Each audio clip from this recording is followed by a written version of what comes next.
Hey, bonjour tout le monde. Me revoilà. Depuis ma dernière vidéo, j'ai vu passer beaucoup de messages hein, à la suite dans les commentaires. Désolé hein, pour le coq. Vous allez l'entendre toute la vidéo. Là. Il est 8 heures du matin. Et il chante. Oui, un coq. Tiens, ça me fait rappeler la dernière vidéo. Il est pas sur un tas de merde. Oui, alors je disais, j'ai lu et entendu beaucoup de conneries. Donc d'où cette vidéo. Ouais, il va finir au vin, lui. Il commence à m'agacer. Oui, donc je voulais réagir parce que vous mélangez tout. Il y en a beaucoup qui mélangent tout. Vous dites, il y en a beaucoup qui ont dit, oui, c'est de la faute de ceux qui font des vidéos sur YouTube, sur la détection. C'est de notre faute si ça a foutu le bordel avec les anti-UDM. Bon, je pense que ces gens-là qui ont dit ça et qui le pensent, euh, ça ne doit pas faire longtemps qu'ils doivent détecter. Ou, ouais, pas plus de 6 7 ans. Je vous signale quand même, hein, comme on dit déjà, redonnons à César ce qui appartient à César. Le bordel, c'est pas les vidéastes ou Facebook qui a commencé. Ce sont toutes ces boutiques, tous ces magazines qui, pour faire du chiffre, prônaient la chasse au trésor, qui mettaient des monnaies en or, qui mettent des cotations dans leurs magazines, qui parlent de fric. Aussi bien dans les magazines que leurs boutiques. Et c'est à partir de là que ça a commencé à foutre le bordel. Donc, ce qui m'énerve le plus, c'est que certaines boutiques osent dire que c'est à cause de nos vidéos. Fallait bien trouver un bouc émissaire. Donc, il faut arrêter de dire que c'est les vidéastes, hein, parce que c'est entièrement faux. Et vous le savez très bien. Du moins, pour les anciens, ils le savent, hein, que ce n'est pas du tout, puisque c'est ceux qui ont foutu la merde, c'est voilà, c'est les boutiques et les magazines. Je vous signale quand même, je crois que c'est l'autre là, l'autre qui a été bercé trop près du mur là. Et il a parlé de 50 perquisitions, des procès. Qui dit perquisition dit enquête. Ce n'est sûrement pas à cause de vidéos que ces gens-là se sont fait arrêter. Ils se sont fait arrêter et perquisitionner uniquement parce qu'ils vendaient. Et non pas parce que ils faisaient des petites vidéos où ils montraient quelques monnaies, peut-être de la gauloise, de la romaine, des choses comme ça. C'est pas eux. Non, non, il faut arrêter les conneries un peu. Euh, je sais très bien qu'il y a des chaînes YouTube où ils font n'importe quoi pour avoir des vues, des titres putaclic. J'ai vu des choses, mais c'est vrai, il y en a, il faudrait les supprimer. Hein, j'en ai vu, j'ai vu des chaînes, j'ai vu une chaîne où le mec il prenait, il invitait du monde en disant bah venez, celui qui veut venir détecter chez moi, vous voyez là-bas il y a une voie romaine, il y a un village ou une villa, voilà, ça c'est des chaînes, c'est des cancers, ça je l'admets, mais c'est une minorité. C'est comme les anti-UDM, c'est une minorité. Donc arrêtez de faire l'amalgame entre les bons youtubeurs et ceux qui foutent la merde. Oui, donc après les boutiques, il y a eu les forums. Les forums, il y en a beaucoup qui se sont ouverts, beaucoup qui se sont fermés, et beaucoup de partages. Hein. Beaucoup étaient privés, mais il y en a qui étaient publics. Ces forums, c'est vrai que les gros forums, je parle, hein, ceux qui étaient pratiquement libres d'accès, a accentué les problèmes avec les anti-UDM. Mais bon, c'est vrai qu'à chaque fois qu'il y avait quelque chose de nouveau, les anti-UDM tapaient dessus. Voilà, parce que comme je vous avais dit sur ma dernière vidéo, il faut bien trouver des boucs émissaires. Mais là, ce coup-ci, c'est les prospecteurs qui cherchent des boucs émissaires. Donc à l'époque où les forums poussaient comme des champignons, bah ça a été pareil. Là, les forums ont été attaqués de partout, bah, parce qu'ils partageaient. J'ai vu des trucs sur Facebook où ouais, il faut arrêter les vidéos. Non mais arrêtez les mecs. Ça fait, il y a quoi? Il y a 150 chaînes à tout casser. Il y a 150 chaînes YouTube en France qui traitent de la détection. Sur 100 ou 150 000 prospecteurs, c'est pas beaucoup. Hein. Et il y a une chose,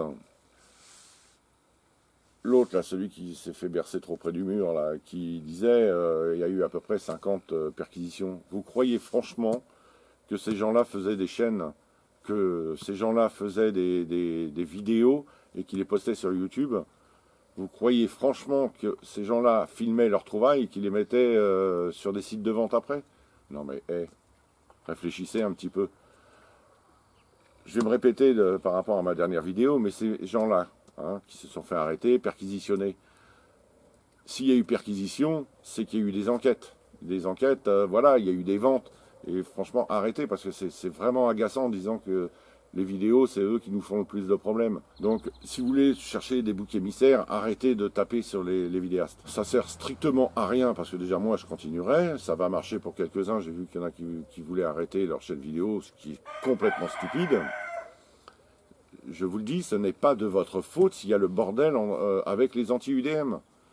Ça fait 20 ans que je connais ce problème et c'est sûrement pas à cause des vidéos. Il faut vous en prendre aux vrais responsables, hein, qui sont, comme je vous l'ai dit, les revendeurs, les boutiques et les magazines. Ceux qui parlent toujours de fric, qui mettent des trucs, des monnaies en or pour vendre.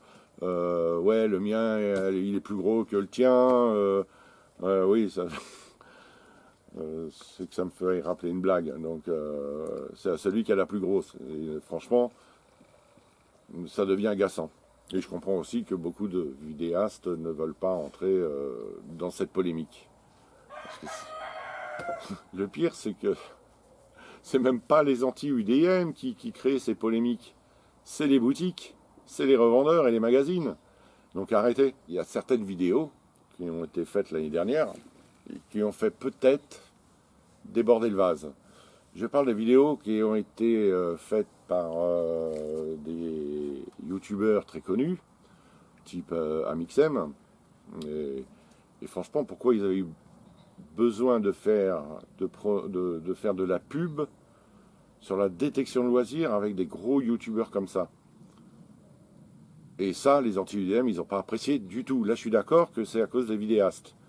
Il y avait un Mixem et puis un autre, je ne me souviens plus du nom, où ils font des vidéos sur la détection. C'est pas sur la détection, c'était sur la défense de notre loisir qu'il fallait faire avec des gros youtubeurs, mais sûrement pas une vidéo sur la détection proprement dit, et d'aller prendre un détecteur, d'aller fouiller. Ils ont simplement prôné c'est de la pub de magasin, et ça, les anti-UDM, ils n'ont pas du tout apprécié. Ouais. Alors vous voyez que c'est pas la faute de vidéastes comme moi ou comme n'importe quel youtubeur détection de loisirs. C'est encore des boutiques qui ont foutu le bordel. Tout ça pour avoir du chiffre. Donc voilà, c'est moi, mon avis, non, je suis persuadé que ce n'est absolument pas à cause des vidéastes sur la détection qui foutent le bordel avec les anti-UDM. Non, non, non. J'ai lu aussi des posts où c'était marqué « Pour vivre heureux, vivons cachés ». Si certains se contentaient de détecter tout seuls dans leur coin, tout ça n'arriverait pas. Mais si ça arrivera. Comme je vous ai dit, les enquêtes policières qui sont faites sur les détectoristes, si on appelle ça je dirais sur les pilleurs, ça n'a absolument rien à voir avec les vidéastes. Alors arrêtez, ça devient franchement lourd. Voilà, ça devient lourd. Donc laissez-nous faire nos vidéos.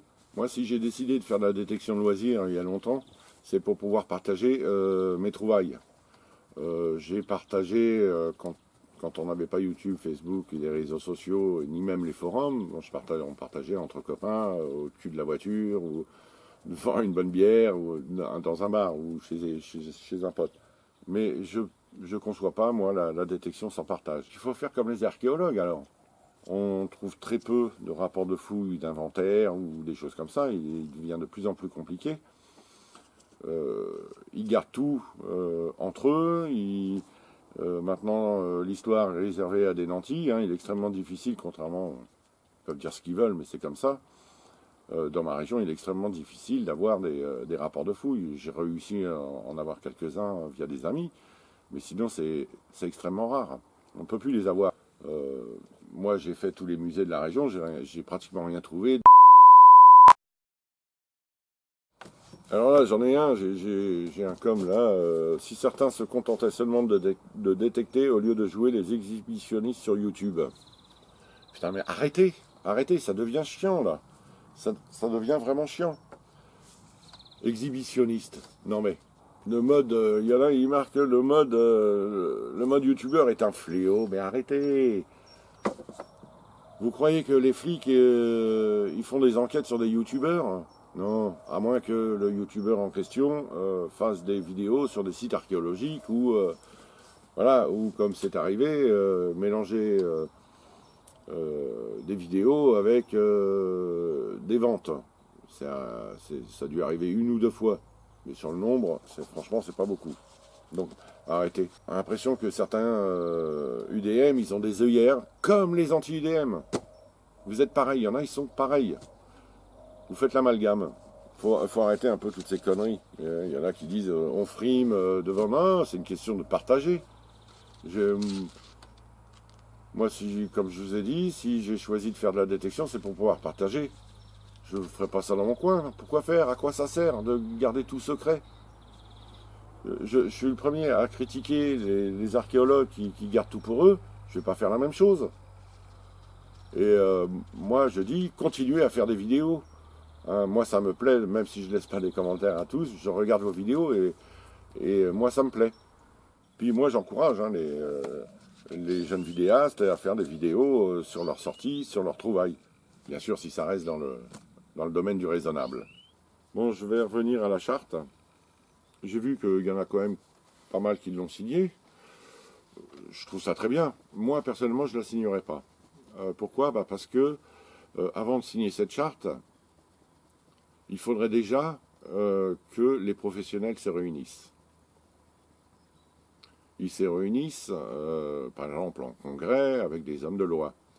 Et à la suite de ce congrès, ce qui ferait que ça officialiserait le syndicat des professionnels, à la suite de ça, ok, vous sortez une charte. Une charte au nom du congrès, au nom de l'entité, au nom de, voilà, du congrès. Mais pas au nom de David Cuisinier, parce que ça ne marchera pas. Vous savez très bien qu'il y a plusieurs clans, et voilà, chacun traîne des casseroles, et puis c'est tout. Mais cette charte, elle n'aurait pas dû sortir maintenant. Elle aurait dû sortir à condition que les professionnels se réunissent. Chose qui va être extrêmement compliquée, parce qu'il y a beaucoup qui sont orgueilleux, qui sont prétentieux, et voilà, qui veulent rien savoir, et puis ils se disent, de toute façon, la détection de loisirs ne sera jamais interdite en France, donc on va continuer comme ça, et on continuera à vendre nos équipements. D'accord, je suis d'accord avec vous que la détection ne sera jamais interdite, mais elle va être de plus en plus encadrée. Peut-être que vous avez des portes de secours, mais nous, non. Vos guéguerres entre boutiques, entre professionnels, ça, comme nous, on commence à en avoir marre. Alors, vous avez des guéguerres et nous, on est entre les deux. Hein, comme a dit certains, on a le cul entre deux chaises et en plus, la chaise, elle est percée. Donc, faites votre congrès, réunissez-vous, hein, et officialisez tout ça, et pas au nom d'une personne ou d'un nom, mais voilà, il faut que ça soit fait au nom de tous. Je sais que c'est compliqué, j'espère qu'on comprendra, mais il faut. Malheureusement, c'est David Cuisinier qui a fait cette charte. Et voilà, comme je disais, chaque professionnel traîne des casseroles. Et la charte est une bonne idée, mais c'est une mauvaise idée que ce soit lui qui la sorte.